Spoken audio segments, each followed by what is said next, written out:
All right. Good afternoon, everyone. Welcome to the August edition of the Twin Cities Immigration Forum. Thank you for joining us this afternoon. This forum is a monthly meeting co-hosted by the City of Minneapolis Office of Immigrant and Refugee Affairs and the City of St. Paul Immigrant and Refugee Program to address topics of interest and concern to immigrant and refugee residents and individuals and organizations that serve immigrant and refugee communities.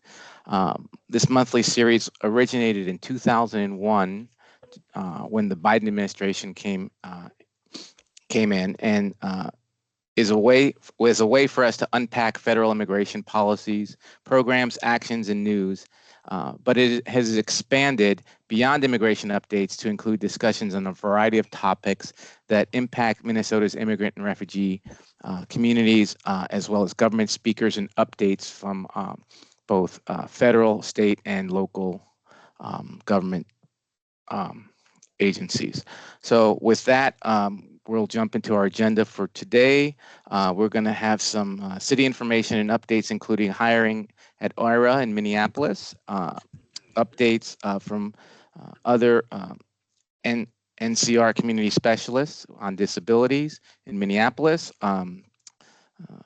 Both of our human rights offices will have some updates, as well as an update from Welcoming Corps, Bush Fellowship experience.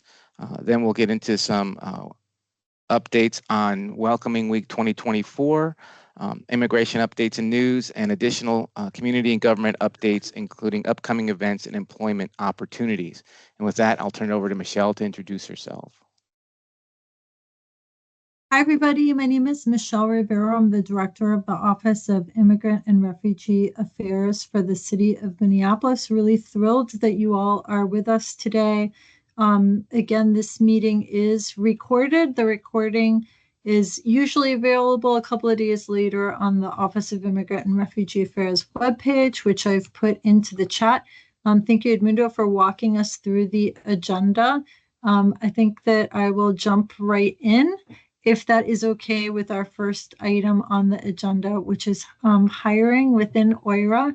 I'm super thrilled to be able to welcome and introduce the new community relations specialist within the Office of Immigrant and Refugee Affairs, Zainab Meyer. And I've asked Zainab to hop on and share a few words about herself. Before I ask her to do so, I do want to thank everyone here for spreading the word about this position, for people who applied. There was so much enthusiasm and interest, and it was a challenging process to select a candidate among so many accomplished individuals, and super grateful and excited to be able to welcome Zainab back to the Neighborhood and Community Relations Department in this position. And so you'll be seeing a lot of Zainab, but I do want to turn the mic over to her with a lot of happiness, and I'm giving you a virtual hug right now because I'm so thrilled to welcome you here. So Zainab, please take the mic. Thanks, Michelle. Can you hear me okay? Yes. I've been having issues with my audio today. Okay. Hello and good afternoon. I absolutely hate talking about myself, so I'll keep it brief. But as Michelle mentioned, my name is Zainab Meyer, and I started with OIRA earlier this week. Today is my official second day. But I'm not new to the space. You've probably seen me here before, and that's because I was the temporary East African community specialist with the city. And in CR, I was filling in for Farhia Budul, who I believe will be joining us later, and you can meet. But since she's been back, I transitioned over to OIRA. A little bit of my background, I did mostly, before coming to the city, I worked in the social services field, nonprofit world, mainly in immigration services and refugee resettlement. And then I took a break for a couple of years to go back to school, to grad school, where I studied at St. Thomas, go Tommies, for social work with an area of emphasis on immigrant and refugee affairs. And then after that, I took the temporary job with the city, and the stars kind of aligned for me when I got this position was created. So I'm excited to be back in the world of immigration after taking a couple of years off, and I'm happy to be working with Michelle and Oira. So thank you. Welcome, Thank you Zainab. so much, Zainab. Thank you, Edmundo. Awesome. So if Zainab, if you wouldn't mind putting your contact information in the chat, if people are interested in reaching out, please do feel free to connect with Zainab. As she is the new OIRA Community Relations Specialist, we will be working very closely together. I anticipate for the first few weeks, she'll be shadowing me quite a bit. So you'll be seeing her in meetings and engagement that is led or where OIRA has a presence. So thank you so much again. Also want to transition here to another NCR employee, Guthrie Baird, who is the NCR Community Specialist for people with disabilities. And Guthrie, I'll just turn it over to you to share updates from last month and then other things that you'd like to communicate to the group. And appreciate that you're able to make time today. Yep. Thank you, Michelle. Hopefully folks can hear me and see me okay. So as Michelle said, I am Guthrie Baird, Community Specialist for people with disabilities within the Department of Neighborhood and Community Relations. I've been with the city for about a year now. It'll be a year at the end of this month, and I appreciate Michelle having me back. I was here kind of introducing myself several months ago, and as Michelle alluded to, last month in particular was a big month for those with disabilities. It was Disability Pride Month, also the 34th anniversary of the Americans with Disabilities Act. It was signed into law on July 26th of 1990. And I think just in this space, it's really important for folks to know, and this may be a bit of a misconception, that, really the ADA does apply to nearly everybody. And so it doesn't matter what your immigration status is, there's protections under the ADA for folks who have disabilities. And that's really my main message, is to let folks know that there are protections there. And then with my role, that there's somebody to go to at the city for questions, for advocacy support, for resources, for training. And in the situation where, information training needs to be in language, I've got colleagues within my department across the different community specialist areas, different cultural communities, and organizations that I work with. We've got interpreter services that we can use. So I just want folks to know that folks that you're working with, organizations that you're working with, there's issues around accessibility, be it physical or digital, around concerns around disability discrimination. Just know that you've got a resource at the city, somebody to go to. My contact information is in the chat. And specifically, a big thing that I've been working on is a couple of things I think of relevance here. The ADA Action Plan. So this is really the city's commitment to making sure that our programs and services are accessible, again, whether it's physical or digitally accessible. So specifically, we've been getting feedback in various ways and across different languages around things like use of 311 and the service center, even spaces like City Hall and access to the council members and the council services and meetings. More broadly, advisory boards, advisory committees, boards, commissions, and the accessibility and availability there. We really want to make sure that we're seeing a breadth of individuals with different lived experiences on those committees. One of the things that I do is I'm a liaison to the city's advisory committee on people with disabilities. So it's another thing to keep in mind when you're advocating with folks, organizations, that this is an option as well. But it also extends to other areas too. I mean, think about like solid waste and recycling services and things of that nature, where there's still engagement with city staff. Anywhere where there's that in place, we want to make sure that folks with disabilities are feeling included and feeling that they're having their issues addressed and their concerns addressed. Also, things like accommodations, things in alternative formats, access to and use of interpreters, especially ASL interpreters.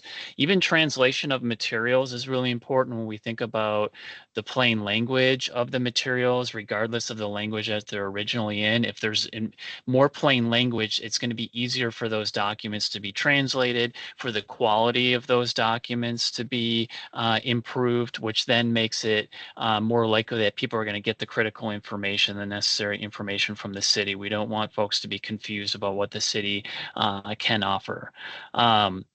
And then again, just to let folks know that if you're experiencing any sort of issues and need to be able to complain or to provide feedback and or have ideas, feel free to come to me directly if you want. There's always 311, either the app or to call or to submit it through the website.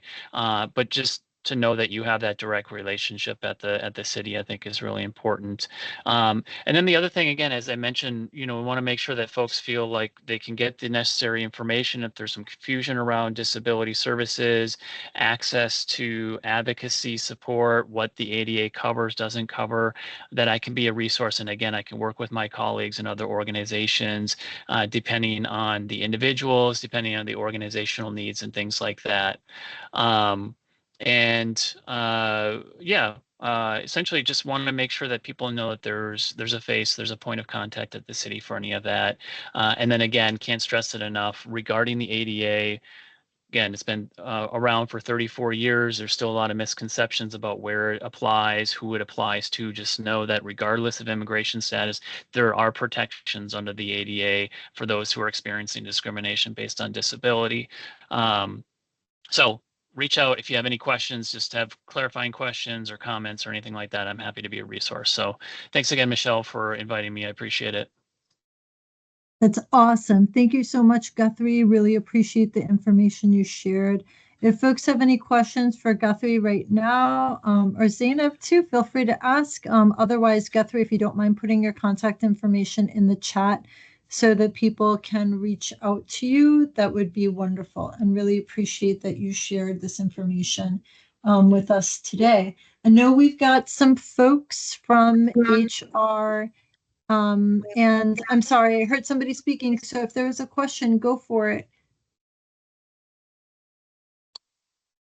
Okay, I don't hear a question. Edmundo, maybe I can turn it over to you to introduce your St. Paul speaker, because I know that our Minneapolis HR is going to be on in a few minutes. Okay, great. All right. Let's see. Heidi Lee, are you on with us? Yes, you are. Hi, Heidi. Heidi is the resident workforce consultant with St. Paul HR, and she's here to talk a little bit about a community conversation that St. Paul will be having next week and the week after around recruitment and hiring. Hi, Heidi. Thanks for joining us. Thank you, Edmundo. Good afternoon, everybody. As Edmundo said, my name is Heidi Lee.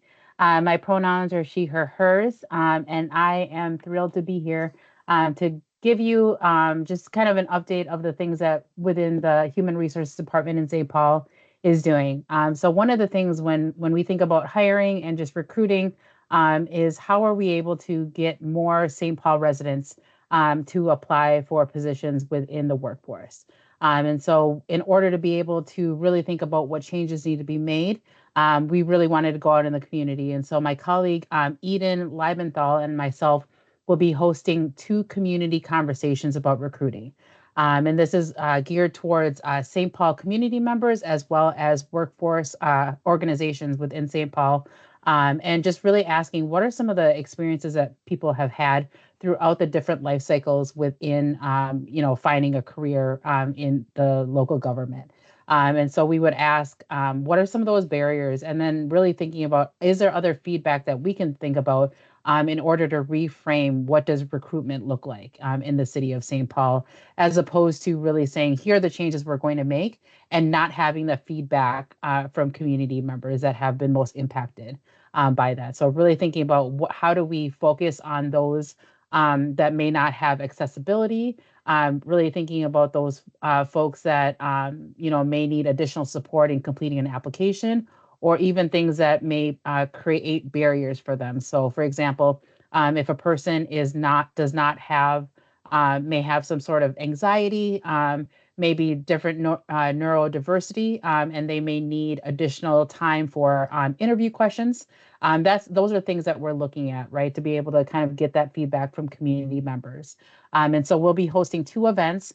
One event will be in person, which will be next Thursday on the 15th at Oxford Community Center from 6 to 7:30. For those that will be attending, we will serve a light dinner, and then there will be a play area provided for those folks. And then for those folks that are not able to attend in person, we will have a virtual event, which will be on August 20th from 6 to 7:30. And so just to be able to widen it to the community and let them know that we're planning to have this event. In addition to the 2 events that are coming up in the following weeks, we also have asked for student voice. So we've had an opportunity to hear from student voices as well in this event. And thank you, Michelle, for bringing up that flyer. What I'm also going to go ahead and do is actually post the high-level information that I provided to you all verbally. And then if you have any questions or anything like that, my contact information, as well as Eden's contact information, is available. And then I will also link the flyer as well. So that's kind of what I have for you all, and open to questions. We have reached out to multiple agencies or organizations within St. Paul as well, so that they're able to spread that through their participant lists and networks. Thank you, Heidi. That's great. Very excited about this conversation. And it is an opportunity to come and have community members connect with the city and really have some input that we are looking to really try to learn from. So really would appreciate if you spread the word and have some community members who might be interested in working for the city of St. Paul come in and give us some feedback about how we can improve our recruiting and hiring processes. So any questions for Heidi?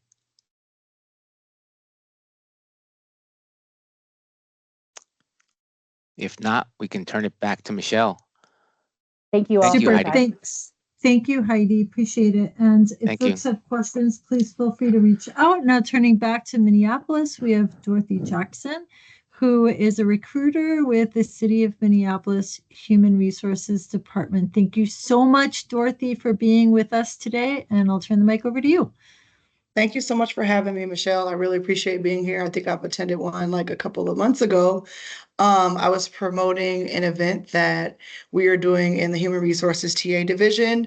It is a Level Up Your Career event, and I am going to attach the flyer along with my contact information. Basically, this event is for the public. It's 100% free. We'll be doing resume review, interview tips and tricks, free professional headshots. We'll also be providing a free lunch to the public. And also we'll have like a mini job fair where they can meet directly with hiring managers.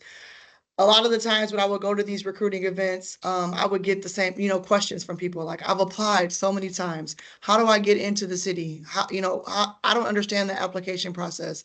I've got a notification that I'm on the eligible list, or I didn't make something, or what are some of these, like, what do some of these terms mean? Like how to read our job descriptions. And I think it's very important to be kind of transparent and upfront with that information if we really want to reach these like underrepresented populations. So I'm all about like being out there, being on the ground, and bringing that community aspect, that community engagement aspect to HR.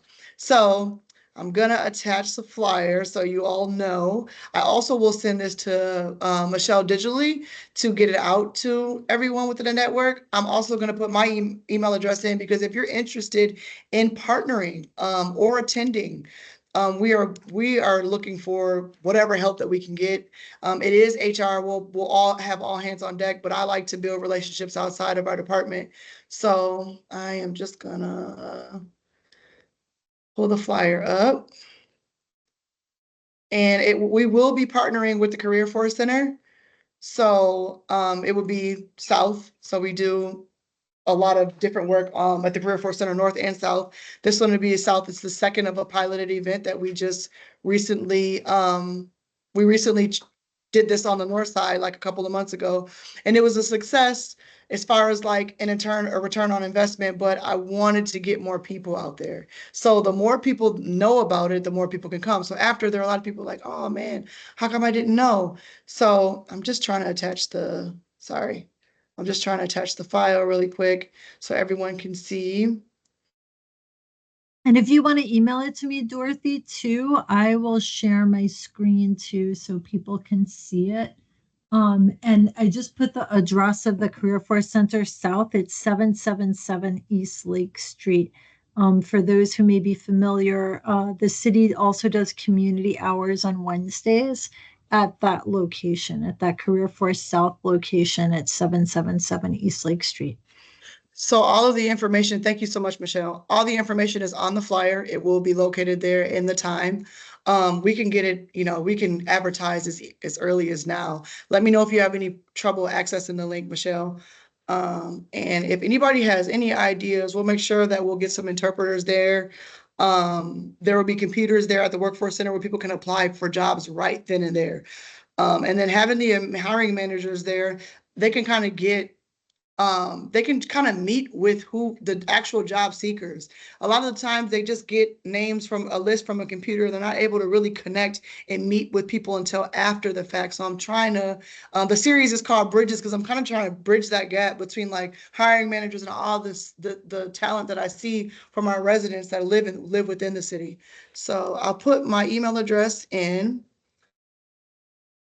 I'm also a HR recruiter, so I attend a lot of events. So if anybody else has any event in their neighborhood or with any network that they may be connected to, I can always attend those to get the word out there. So I want to be a resource for individuals. So if anybody has any questions now, feel free to ask them. The flyer is in the chat, and my email address is also in the chat.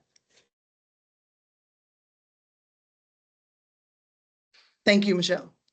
So it'll be resume, cover letter review, and advice. We also have resources, and I wanted to make a point about our resources. They're not just specific for the city. I made sure that I made resources where someone can take and apply it to the private sector or public sector. So they're real generalized, like feedback on resume and cover letter and interview tips. We got the free professional headshots and the free lunch, and also someone to be there to talk about, just benefits of working for the city and our hiring process. I see someone has their hand up. Feel free to just unmute your mic. Yes, hi, good evening. Adriana Cerrillo. I'm a school board member here in Minneapolis Public Schools, but also a community activist and an organizer. I have a question. This is pretty amazing. Thank you. Do you have this in different languages, the flyer? So we're actually in the process of getting them translated. That's a really great question. This was just my pilot that I created my own in English, but my counterpart actually sent them to be translated in Spanish, Somali, Oromo, and Hmong. Wonderful. Thank you. We're also working on getting translators. We work with thanks to the NCR, our Neighborhood Community Relations department. We're working on getting translators that are actually going to be present so they can, translate our materials or translate the process. The more volunteers we get, the more we can kind of spread ourselves all over the entire facility. I want people to be able to have application help as well. I didn't advertise that fully yet because I'm not sure if that'll be available, and I don't want our residents to be disappointed if we don't have the capacity. Thank you so much, Dorothy. And I know this event is in October, is in early October, so there's still some time. I see that you've shared your contact information in the chat. Folks, please feel free to reach out to Dorothy. She's incredibly responsive and just an amazing person. And I'm grateful for this opportunity. Thanks so much for joining. And Thank you. if there aren't questions, then I'll turn it back over to Edmundo. I'm also taking suggestions too. So not just questions. If you got any Awesome. suggestions, shoot them my way. Thank you. Fantastic. Thank you. Thank you, Dorothy. Thanks, Michelle. Next, we are going to have an update on the Welcoming Corps, the federal program for individuals sponsorship of refugees. Last month, Annie Nolte, the executive director from Community Sponsorship Hub, came on the forum and gave us a briefing on the State Department's Welcoming Corps program, where now private individuals can sponsor refugees directly. In the past, refugees were sponsored through resettlement agencies and federal programs that were based around resettlement agencies, but now the government has opened up sponsorship to individuals. And today, Tracy Barnes from Alight and Andrew Lubar, a resident of St. Paul and someone who's been participating as a sponsor with Welcoming Corps, are here to talk about St. Paul's their experience with private sponsorship. Stacy and Andrew, are you here? Yep, I'm here. Yeah, hi, hello. Hi, Stacy. Hi, Andrew. Hello.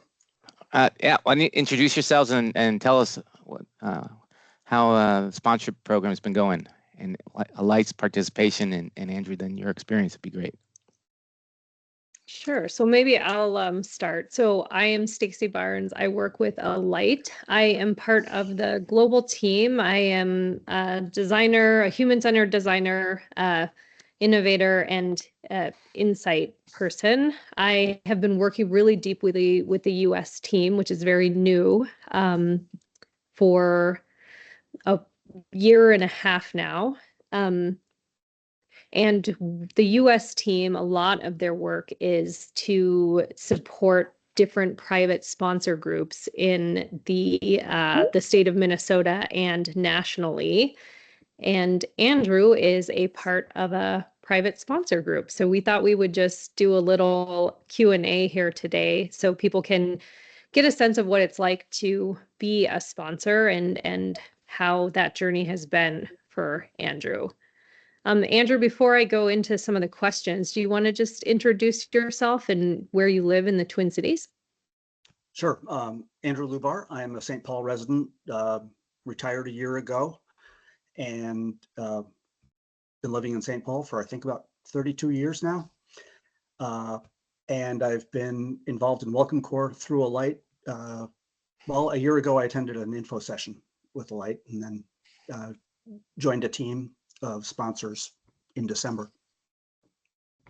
Wow, that's incredible. So it's been a year. That is, that's exciting. It seems like maybe a lot of time, but also kind of a short time. So could you tell us a little bit about why you decided to join in being a sponsor, and what were some of the key moments that helped you make that decision? Okay, well, a bit over a year ago, actually going back 2 years, I was thinking ahead to retirement and looking for a post-retirement project that would suit me well, and evaluating different options that were coming ahead. A close friend of my wife had formed a sponsor group with her St. Paul neighbors to sponsor a Ukrainian couple, part of the Unite for Ukraine program through Alight. And I met that young couple and learned more about the program with Alight. Also, around that same time, I learned that my daughter's former high school French teacher was one of the first hosts of a Ukrainian family through that program and through Alight. And so I began to get more and more interested in this. And I was aware of Alight's work through news programs, through their sponsorship of public radio programs, through other things in the community.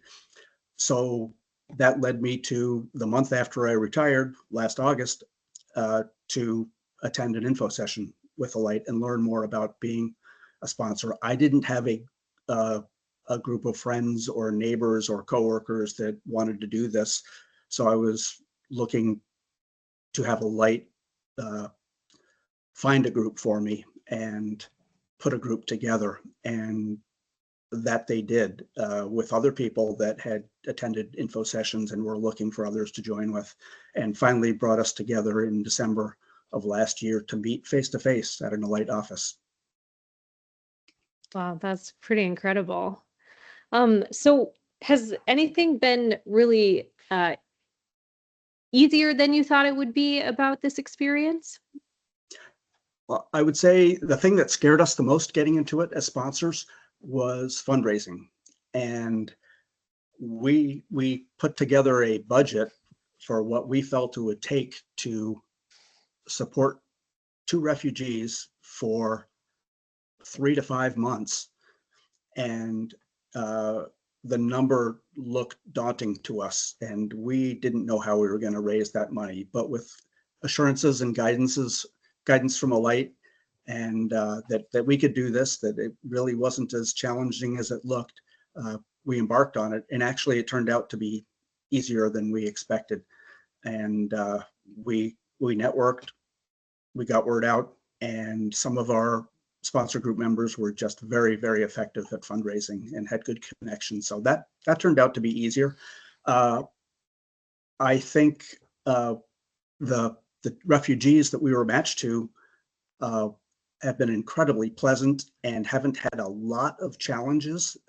That's made the process go smooth. They've been resilient. They've been aggressive in trying to find work. So that's made our life easier for us as sponsors. That's wonderful. That's really wonderful. Was there any part of the process that was harder than you thought it would be? On the employment side, I would say that was a bit more challenging than we expected it to be. We didn't think that the language barrier would be such a barrier to finding employment for the newcomers. Both of our newcomers were fluent Spanish speakers with just about no English. And we got them into English language classes right away. But when it came to finding employment, there were so many jobs where a working knowledge of English was required that they just became ineligible for those. And jobs where English wasn't required turned out not to be a good fit, or they were the type of jobs that really might have been maybe exploitive, and we had to caution them away from those jobs. So employment was a challenge, though the male in our couple, he did find seasonal employment pretty quickly through a friend of mine. Now he has permanent employment, but for the female in the partnership, she just started working this week, and we're well past our 3 months. We are, almost at 4 months. So that was more of a challenge getting her employed than we expected. Thank you for sharing that. I was really excited to hear you say that and then know about the 2 conversations that happened just before this around employment and, the work that's being done to help people navigate some of those barriers. That's really exciting. And in fact, I am part of a sponsor group as well, which is exciting. And our newcomers arrived 3 weeks ago, and we are now looking for or helping them to find employment. So I will be using some of these resources that were mentioned on the call. Anything? Yeah, I think we might be at times. And Edward or Edmundo, sorry, I know you wanted to ask a question. Yeah, I've got a couple quick questions. Andrew, where was the couple you sponsored from? Venezuela. Oh, okay. But they spent 2 years as Venezuelan refugees in Bogota, Colombia, before coming to the U.S. All right. And Stacy, are you sponsoring a couple or a family? It's a family. It's a mother, and she has 3 children. And she is coming from Kenya, Nairobi, but was originally displaced from Ethiopia. Okay. So from all over the world, you're sponsoring, sounds like. Very quickly, what are the requirements to be a sponsor? Maybe we could just touch on that very quickly. Stacy, what was needed Yeah, to be? sure. You need to be a permanent resident of the US. You need to pass a background check. You need to have a group of 5 or more individuals who live within a 25 to 50 mile radius, so that you can actually be there to help and, in-person time with the family and one another. And then the other requirements, as Andrew mentioned, is there is a fundraising aspect. So for each refugee you are sponsoring, you are asked to fundraise a minimum of like $2,400. And this is that number is consistent with what I believe the government provides to a newcomer through resettlement agencies. So all of that money that you raise is to be spent on housing, clothing, food, things for the family. Andrew, did Okay. I forget anything really important? Those are the basic requirements. It does require completing training from Welcome Corps as well Correct. as part of the process. Right. Okay. And if someone is interested in either forming a group or on their own or joining a group that might be existing, who can they contact to get Yeah. further information in Minnesota? I will put my information in the chat, as well as I know my colleague Christian was on the call. And Christian, if you could also put your information in the chat. Christian is our guide. So he is the person who is working with sponsors throughout the entire process. And I will also just put my information in the chat in case you have questions or I can be of service. Thank you. And then one last question, Andrew and Stacy, I know you're both sponsoring a couple and family. Both of our cities, Minneapolis and St. Paul, we have a pretty robust immigrant and refugee program and office to assist people and assist refugees. And I'm wondering what would have helped from the city's perspective. How could we have helped you when you were sponsoring this? There's something that we could have done or can do to help in the process. Well, I can provide a few items here. I also polled my group members to get additional ideas, but the landlord that we utilized for our renters was the first time they ever rented to refugees, and it was a bit of a hurdle to convince that landlord to rent to refugees. If the cities could maybe compile a list of landlords who are open to renting to refugees and make that available to sponsor groups, that could be helpful. Also, to encourage landlords in public housing also to accept refugees who have no rental history, no credit history, but have been vetted by organizations and have the backing and the support of sponsor groups. That will help those people find housing. So another thing, maybe provide some cultural connections for newcomers so they can seek out and find neighborhoods or groups of people or organizations that have other people from their same country of origin. I mentioned before that we had to steer our newcomers away from some exploitive industries or exploitive employers. And if the city is aware of those, maybe to publish those so others don't let their newcomers sign on to working for those organizations, and maybe sponsor groups can share what we've experienced with the city to provide input to that list. So those are things that would have been helpful to us. Great. That's great. Thank you, Stacy. Andrew. I'll just say thanks so much for continuing to organize kind of the landscape of actors and host things like this. Really, really helpful. And however we can help support you in that is something we would love to do, because I think it is about organization and convening and knowing where resources are, because that's half the battle. Thank you. And I'll just open it up real quick. Are there any questions from anyone on the call that would like for Stacy or for Andrew?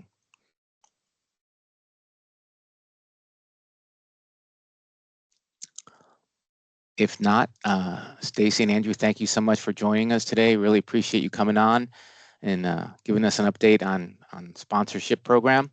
And with that, maybe turn it back to Michelle.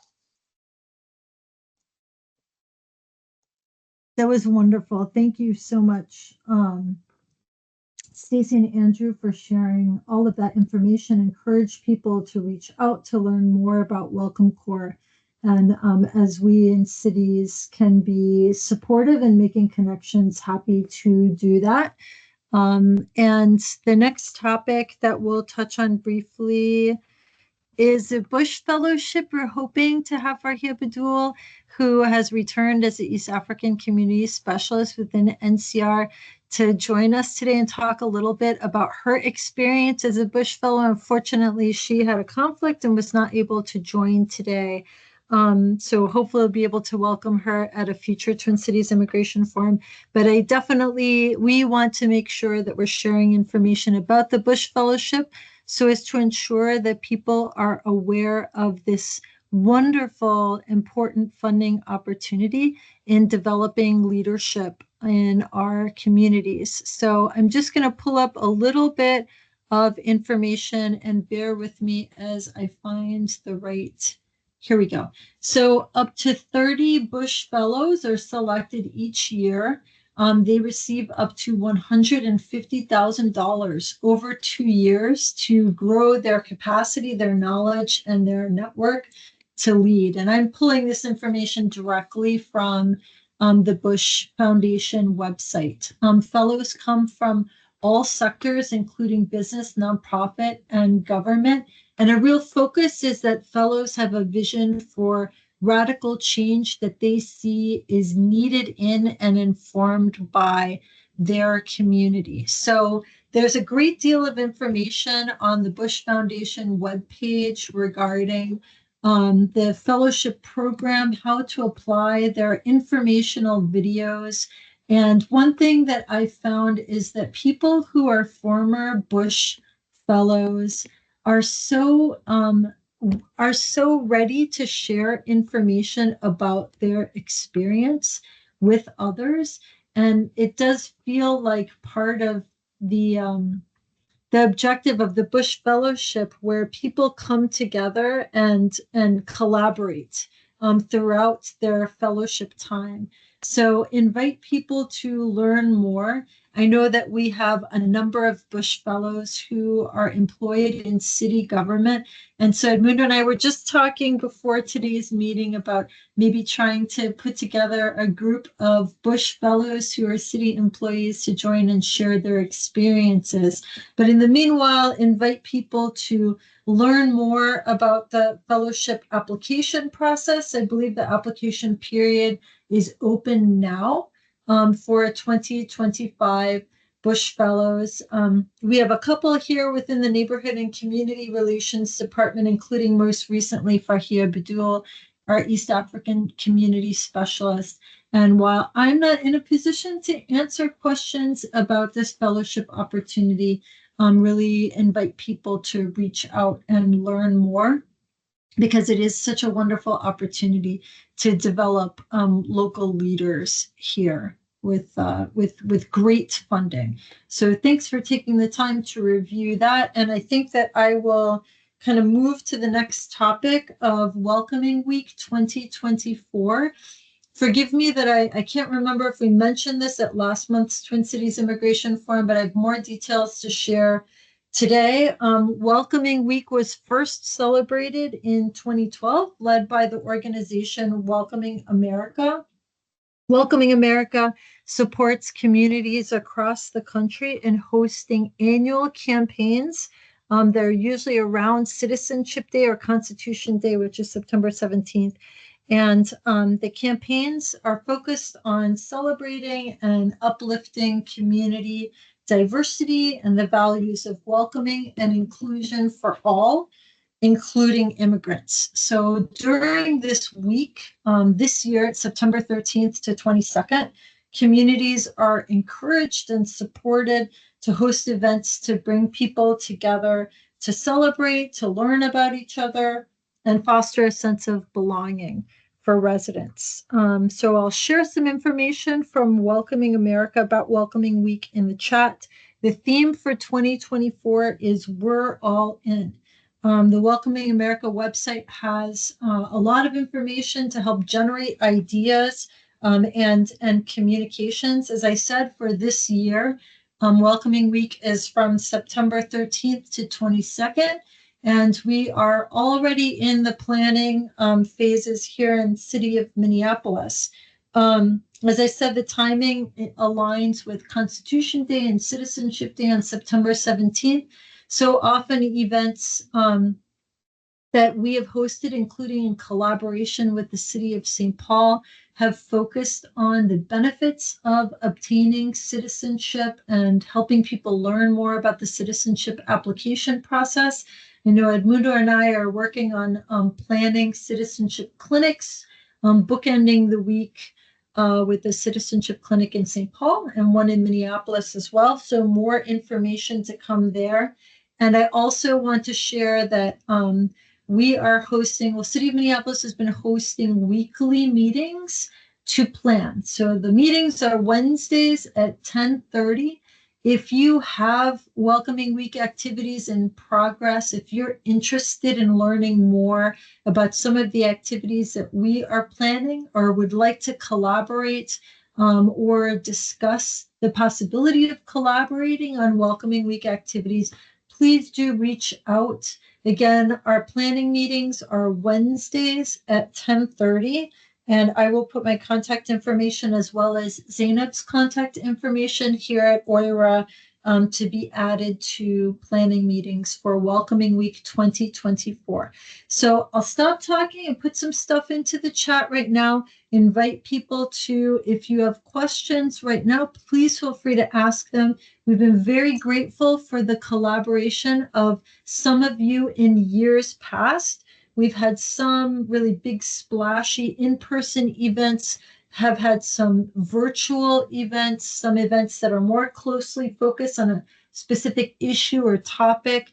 And so really invite people to reach out with your ideas on what you would like to see in the Twin Cities for Welcoming Week 2024. So while I'm putting some stuff in the chat, if people have comments or questions, please feel free to share.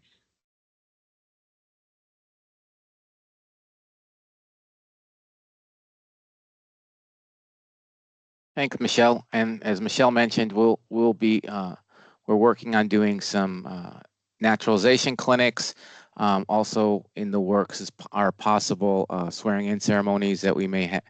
The federal court does host swearing-in ceremonies throughout the year, and I believe there is some scheduled for Welcoming Week, and we'll be taking a look at those and seeing if we as cities can participate in some of those events, as well as more to come from St. Paul Libraries as we continue to plan and do some things. So keep an eye out for announcements as we get things rolled out.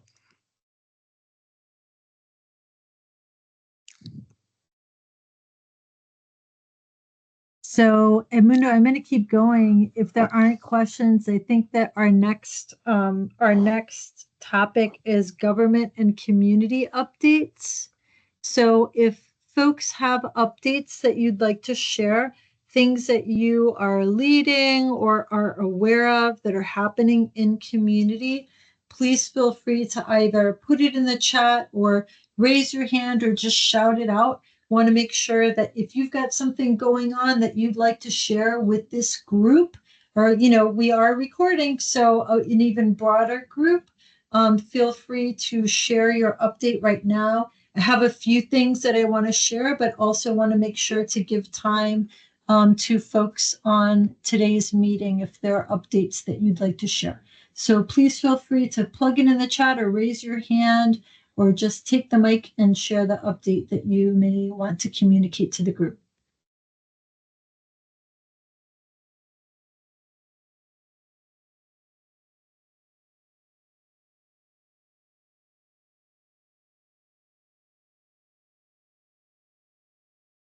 Hi all, this is Stacy again with Alight. I am working on a, sorry, I'm trying to figure out how to phrase this. Mhm. Our team is trying to better understand how we might be supportive to asylum seekers coming from the southern border within the Twin Cities. And we have been doing a series of meetings with different CBOs that work with the Latina community. And I've been trying to make sure we approach that in the best way possible by speaking with individuals one-on-one and then getting introductions to other folks. But if you'd like to learn more about this work that we're doing and have a conversation, I would absolutely love to fill people in who might want to proactively learn about it. And I'll put my contact information in the chat again. And I would love to tell you the goals about the work as well as, just hear any and everything that people, the insight that people might have into different ways that an organization like Alight, that's now has an office here in the US, might be able to support. We just did one example is we just did a volunteer day with KPMG. They donated enough money to create different welcoming kits that we are distributing them to the shelters in Minneapolis. And so this is one small way we could say, hey, how can we leverage our connections with different businesses to give to other organizations, and what are ways of collaborating that might be beneficial. So that is one kind of concrete example. Again, if you'd like to learn more, I would love to tell you more about it. Awesome. Thank you so much, Stacy. Other updates that people may want to share. I'm going to provide a couple of additional ones, but if there's anything that folks want to share right now, feel free to unmute yourself and share your update. And I'm counting the seconds. Okay, I'm gonna go with additional updates. If folks have more stuff, please put it in the chat or be ready to share. So first I wanted to share the Hennepin County Library is having an exhibit on the 50 years of Laos diaspora. It's called Lao America 50, Democracy and Diaspora, which coincides with the Lao American Artists Heritage Month in August. It will be on display August 6th through September 27th in the Cargill Gallery on the second floor of Minneapolis Central Library at 3000 Nicollet Mall, Minneapolis 55401. Sounds amazing. So please take advantage of the opportunity to check that out again between August 6th and September 27th. I also want to share that the city of Minneapolis has some engagement opportunities relating to Minnehaha 3000. That's the former 3rd Precinct building. There are some updates on community conversations, including conversations that are taking place this week, including conversations taking place in language. So I know that there's one that is Spanish focused that's on Friday. If you'd like to check out the list of the community conversations taking place or want to get more up to speed on planning at Minnehaha 3000, again, that's a former 3rd Precinct building in Minneapolis. Please check out the link. Information is available in multiple languages where you can learn more. Let's see. Also want to share the City of Minneapolis elections. There's a state primary on August 13th. So for individuals who are U.S. citizens and eligible to vote, I'm also sharing information on the city's website with instructions and useful information regarding voting, including on August 13th for the state primary. Because I can't type and talk at the same time, I'm going to pause for a brief moment. And while I'm pausing here, if there are updates that others want to share, feel free to jump in. I'm also going to share that the City of Minneapolis Health Department is pursuing a wonderful initiative to increase vaccinations, including childhood vaccinations and adult vaccinations. I see you clapping, Cheryl, and I'm so excited about it too. So there are a number of different dates. I have a flyer with a lot of the dates. So I'm going to share the flyer here so that you can see it. And we'll also share it out loud. So I have information in English and Spanish. And let me see, did I type it the right way? Oh, I guessed. Okay. Sorry, everybody. All right, so I'm going to pull it up in Spanish. I'm going to try and pull it up in English as well so that folks can see it. So you can see August 2nd, August 3rd, August 6th, the 13th, the 23rd, the 28th, the 30th, and the 31st. So some of these dates are doing Tdap and MMR, Mpox, and COVID-19. So I'll send this out. I have it available in English and Spanish. If folks are really interested in seeing this and you feel like there's a need for other languages, we want to know. So please do reach out, or I can connect you directly with a point of contact in the health department whose name is Sebastiana. And we'll make a point of sharing this flyer with the group after today's meeting. So those are the updates that came to mind for me. So Mundo, I'll turn it back to you while I'm pulling up the clinic flyer information in English in case there's other stuff that you'd like to check on, or if we want to transition to immigration updates with Marissa. Sure. I think we're ready for immigration updates. Marissa Hill Dongre was joining us today from the State Refugee Resettlement Office.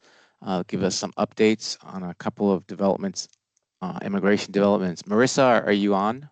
Yeah, I am. Hi, everyone. Hi, welcome. Thank you. Like Edmundo said, my name is Marissa Hill Dongre. I'm an immigration lawyer working in the Resettlement Programs Office in the State Department of Human Services.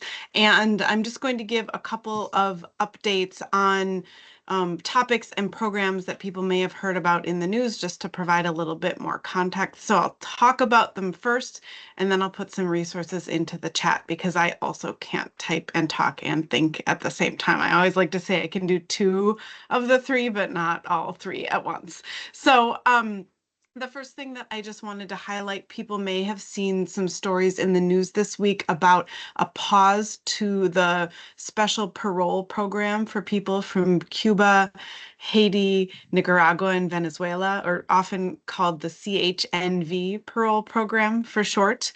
And so when I first saw those headlines, I thought they were fairly alarming, and I went on to read to realize that it is hopefully a very temporary pause to those programs. So it's a relatively new program that has allowed people to sponsor citizens of those countries to come to the US on parole, which is different than the program that we were just talking about with Welcome Corps and Alight. This parole program is not people coming as refugees, but is people coming as parolees, which is a shorter term immigration status. But it's similar in that it's required a sponsor. And as I mentioned, it's a relatively new program, and the federal government has paused the program temporarily due to some concerns about fraud on the part of some of the sponsors, not the parolees, but the sponsors. And so they have paused a processing and approval of those cases for the time being to address those concerns. They're still accepting the applications, but they're not processing them or approving them at this point. I'll put a link in the chat with an article that has a little bit more detail about it. I'll also put my email into the chat. If people have specific questions, you can feel free to email me afterwards. That's one of the things I wanted to mention. Another thing that I wanted to mention is another relatively, but even newer than the CHNV program. It's called Parole in Place, specifically for spouses of U.S. citizens. So this is a Biden administration program that was announced late spring, which provides a pathway for undocumented spouses of U.S. citizens who are living in the U.S. to gain lawful permanent resident status. It was announced at that point, but without very much detail about it.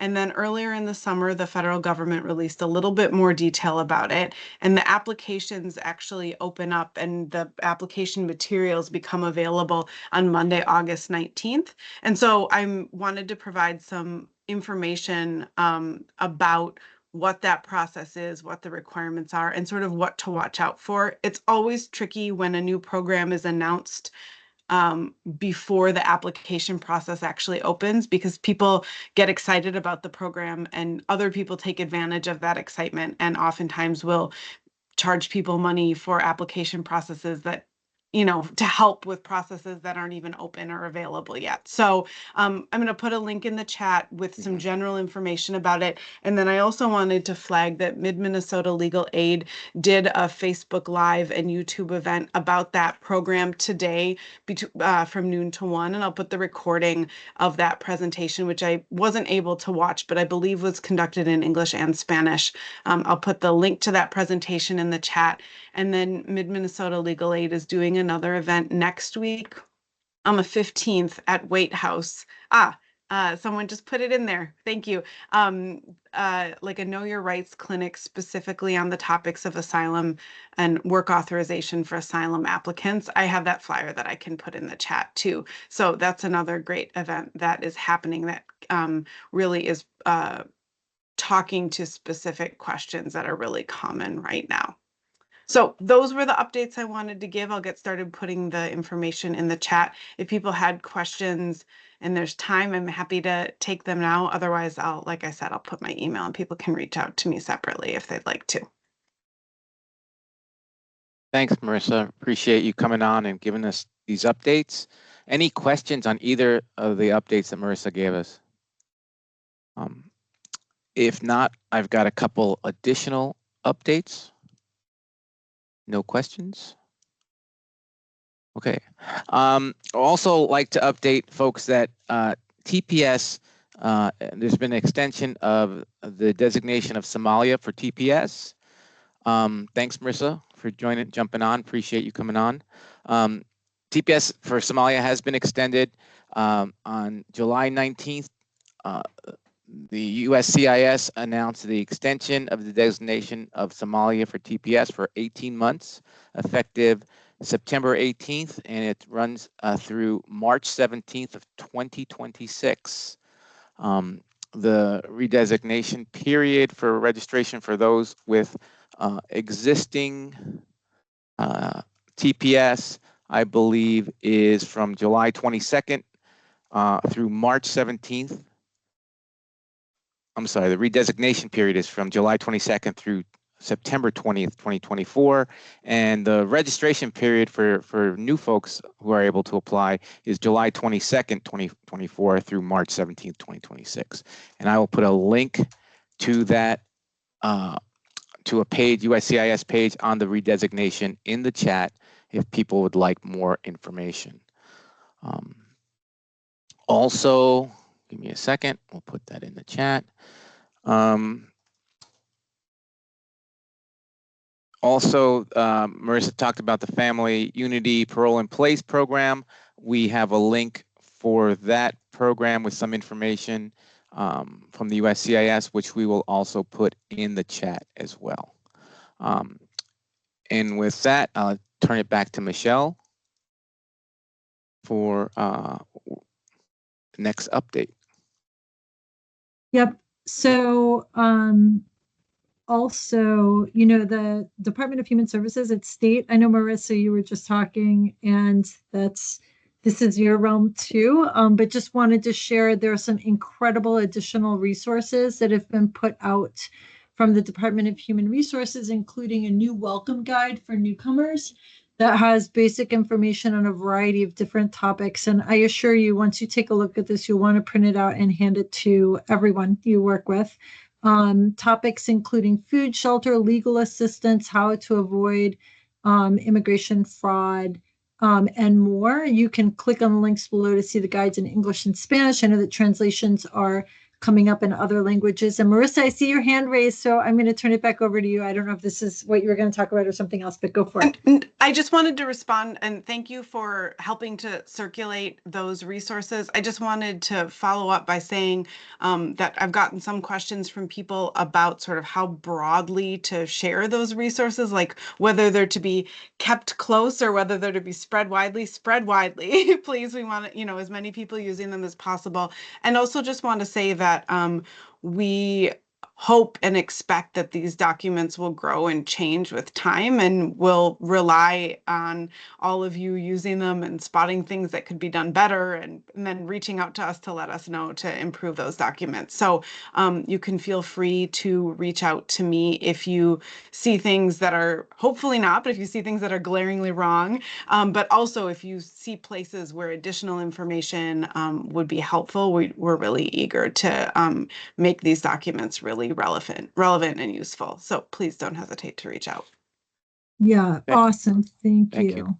Thanks, Thank Marissa. you. I know that, like, as I said, once people have a look at these documents, you will see how valuable these guides are. So I imagine that folks will want to share them broadly. So appreciate also, Marissa, you offering yourself as a point of contact if people have questions or updates or concerns to share. Edmundo, sorry, I'll turn it back over to you. Sure. No, thanks. Thanks, Marissa, for jumping back on. Appreciate you jumping on today with all your updates. Real quickly, we do also have some extra credit articles for folks who are interested in reading. I put those in the chat. There was a New York Times article that Virgil Wiebe from the University of St. Thomas School of Law shared with us regarding busing from the southern border to northern cities. There is a really good update article. Also, we included 2 articles about the current situation in Venezuela. There was elections in Venezuela this past weekend, and the current leader was ousted, allegedly. It's not clear. He's claiming he won the election, but both articles really talk about how over 8 million people have left Venezuela since this regime took power, and there is a high likelihood, if the regime continues to stay in power, that up to a third of the population of Venezuela will probably leave the country. So I think it's important for us as a group to kind of keep up on these developments, as it could impact people who are coming to the United States. And given that the Twin Cities is a top 10 destination for people coming, we can expect people to come. So we should think about that as we continue to plan for the future. And then finally, we did include a report on Mexican immigrants and women, threats in the workforce of the northern United States, an article from the Federal Reserve Bank of Minneapolis, and then also a quick article on and a reminder about the Cultural Destination Boutique at the State Fair. That's a project of Dr. Bruce Corey from Concordia University, to have a booth or booths at the State Fair promoting different immigrant entrepreneurs and their products. So there's a link there to more information about the Cultural Destination Boutique. Please check it out. And if you're at the State Fair, check out the boutique. And with that, Michelle, I'll turn it back to you to close us out, I believe. Yes. So thank you, everybody, for being with us today. This meeting series is as valuable as you make it, because your contributions make this space a space where it's informative for everyone. So thank you for your contributions. Thank you for your participation. Some last updates. Both Edmundo and I are at the Career Force Center every Wednesday from 2 to 4 p.m. We are going to continue that for the foreseeable future so that people have an in-person place where they can connect and learn about resources and opportunities and connect with providers and more. If you're interested in joining us there, please let us know. City of Minneapolis is also working to expand participation in that space to Mondays from 1 to 4 p.m. Again, at 777 East Lake Street. I'm working to be there at least a couple of Mondays a month. So far, we're not every single Monday. So please check in with me first. If you're thinking about sending someone over on a Monday, the advantage of Mondays is they're lighter. There's not as much traffic at Career Force as there is on Wednesdays. And we're slowly building that out. Again, connect with me if you have questions. Our next Twin Cities Immigration Forum will be Thursday, September 12th. That'll be the Welcoming Week edition. So please reach out to Edmundo and me now if you have ideas on things that you would like to highlight for us to spotlight in celebrating Welcoming Week and our Welcoming Week edition of the Twin Cities Immigration Forum. I'm putting our contact information in the chat, and just Edmundo is still a City of St. Paul employee. I made the mistake of putting Minneapolis, but I have his contact information listed correctly in the chat. The recording for this meeting should be available on the OIRA webpage. I'll send it out by email. Within the next couple of days, we'll also send the flyers that people have referenced during today's meeting just as quickly as we can. And with that, I think we'll call it a day. Edmundo, sounds like you want to share one more thing. Yeah, I just noticed that Tatiana put some links in the chat to the DHS RPO Refugee and Immigrant Hotline. So people take note of those. Tatiana, did you want to add anything other than the links? Hello, no, I'm just wanted to send a phone number and a couple flyers. Yeah, we help to connect with local resources and do referrals to resettlement network to services to eligible populations. And we try to help other refugee and immigrants with finding available resources. Thank you. Thank you. Thank you for posting that, and we'll make sure it gets out. So thank you very much. Thank you for joining. Michelle, I don't think there's any other updates that people might have. If not, I think we are ready to close it out.